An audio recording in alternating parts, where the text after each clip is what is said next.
time of day here Monday. Pretty quiet here at the McNamara terminal. So far today, 140 canceled flights out of DTW. That's both terminals in the past 24 hours. This according to a flight tracking website called Flight Aware.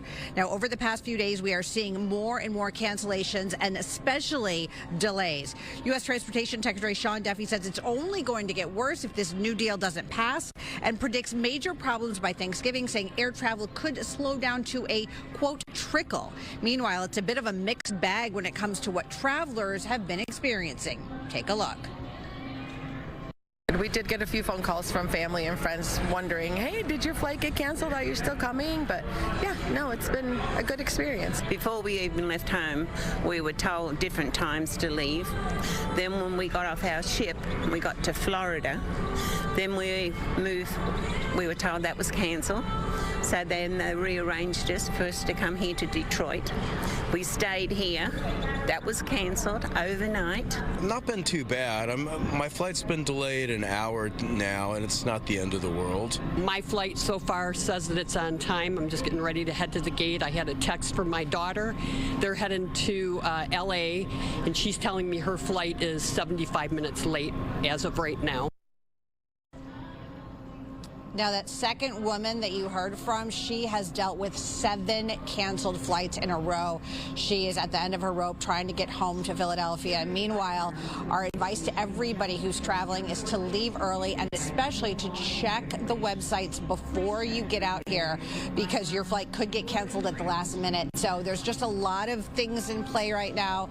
But really, the overwhelming story we've heard since we've been out here on Friday is that people are just being patient. They're taking things in stride. They know that this is kind of a first world problem compared to the people who aren't getting paid, the TSA agents and the air traffic controllers, of course, coming to work every day, not getting a paycheck, trying to figure out how they're going to pay their bills and put food on the table. So let's hope that this thing gets resolved sooner than later. But that is the story right now at Detroit Metro.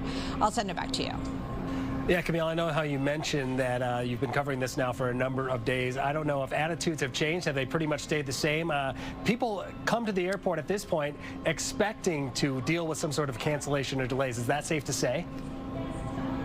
Yeah. Oh, yeah. I mean, they are expecting the worst case scenario. So when they come and say, oh, well, my flight's only delayed an hour or my daughter's flight's delayed 75 minutes, I mean, they're actually relieved because they are thinking that the worst is going to happen, which is good. Be prepared for the worst. Of course, expect the best. And I think that's really what we're seeing here. Let's see what happens in the next few weeks as Thanksgiving approaches. Yeah, I know a lot of people are making travel plans. Thank you for that live report, Camille. And Fox 2 is following several new developments today involving the Supplemental Nutrition Assistance Program, or SNAP. The Michigan Department of Health and Human Services says it is directing its vendor to start issuing full SNAP payments. We're told those who usually get them on the 9th of the month should see the money within 48 hours. At the same time, the Trump administration has renewed its appeal to the U.S. Supreme Court to keep full SNAP payments frozen. The justices are expected to decide late today whether to halt those orders or not. And in Allen Park, we're working to learn more after sources tell Fox 2 a worker died at the U.S. Postal Service Distribution Center over on Oakwood Boulevard. We're hearing the victim is a 30-year-old man who may have been killed by a mail handling machine. The man's body was reportedly found several hours after his wife called police to report he never came home from work. Police aren't calling the man's death accidental. The death is still under investigation. And 3 suspects accused in an alleged terror plot have agreed to remain in custody. 19-year-old Ibad Nasser, his 20-year-old brother Muhammad Ali, and 20-year-old Mahed Mahmoud appeared in federal court in Detroit this morning. All 3 waived their detention hearing and consented to stay in jail. They are charged in connection with a plot targeting LGBTQ plus friendly clubs in Ferndale and Cedar Point. Attorneys for the suspects declined to comment. Their next court date is set for November 17th. Also today, the Oakland County Sheriff's Department says weather was a factor in a 7-vehicle crash that killed a 34-year-old man from Pontiac. Deputies say the chain reaction crash happened when the victim's Chevy Aveo hit an icy patch in the eastbound lanes of M59 near Martin Luther King Jr. Boulevard. The victim's vehicle flipped on its side, and he was killed when the Chevy was hit by a Ford F-150. Other vehicles were involved after hitting ice or while trying to avoid those in that initial crash. And we're starting the week cloudy and a little bit cooler, definitely cooler and windy than it was this time last week. At least the snow is gone now, at least. Weather Authority Derek Kemper here with a look at that forecast. Hey, Derek. Dave, you're right. The snow's gone for us, which is nice. Not everybody across the state has that luxury. We'll talk about that in just a second. These were today's high temperatures. The highest temperature of the day was below freezing in many spots. In fact, just about every spot, with the exception of downtown Detroit, which briefly hit 33 degrees. This is a live view out from the western side of the state, Muskegon. This is fun. They're adjusting the camera as we're live on TV, but this is Muskegon. Notice how much extra snow they had over there, and that is because of that lake effect setup, which is still impacting the western side of the state. Almost the entire western side of the state is dealing with it. This is the reason, by the way, that areas in northwest Indiana got around 14 inches of snow. We did not have that. Most of us were 1 to 2 inches. Chances for more snow do pop up a little bit later tonight as we see those numbers jump to around 23%. So we could see a passing flurry. That is not out of the question for the overnight hours. Most of us will be asleep, though. Cold on Tuesday, a little better on Wednesday, a little better still on Thursday. We'll check that out in about 10 minutes. Dave, over to you. Thank you, Derek. Well, 15 years after 3 young boys from Morenci vanished without a trace, their father is set to walk out of prison. Andrew, Alexander, and Tanner were last seen with their father on Thanksgiving Day in 2010. Police have testified that they think their dad, John Skelton, killed them. Skelton denied harming his sons and said they were with an underground group for their safety, something police have yet to been able to prove. Skelton was convicted of unlawful imprisonment and is now scheduled to be released on November 29th. In Detroit overnight, one person was hurt after a vacant church goes up in flames. This happened just before 5 a.m. at the former Body of Christ Christian Center that's near Ohio and Grand River, which is currently listed for sale, in fact. Firefighters were forced to battle the flames from outside after the roof collapsed. Officials tell us a person who had been squatting inside that church was found in a nearby building. He had smoke inhalation and minor burns. So far, no word on a cause for this fire.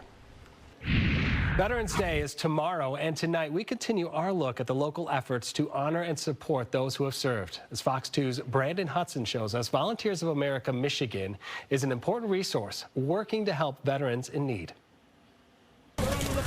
Even in the snow and wind, our local veterans were not going to miss their moment. 2,000 of them marched in the city's annual Veterans Day parade in Corktown Sunday, a celebration of service and a chance to show pride in our country. Joining them was the Volunteers of America Michigan. Behind the wheel of the organization's service van was Coast Guard veteran Tim Clare. It's been rewarding to be able to form an alliance between the veterans, because a lot of time they come in and they're kind of guarded. They're kind of like they lack a lot of trust. Clare shared a bit of his story when we visited his VOA Michigan office in Southfield. He served 15 years in the Coast Guard, which has helped him connect with veterans who walk through the doors of the VOA. Clare leads the VOA's veteran support and suicide prevention groups. A lot of times, we want to instill that hope. Things will get better. Just hold on long enough, and be in that position, and things will happen, and they always seem to happen for the better.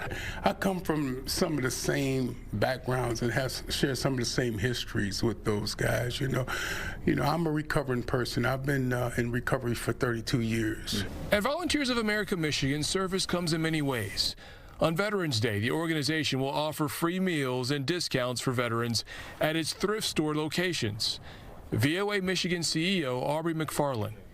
Times are really hard right now, and we know one thing veterans always have together is a sense of community. And so we want to offer this service. We want to offer a breakfast for them so that they can come and enjoy in community, and we can really show them our appreciation for all they've done for our country.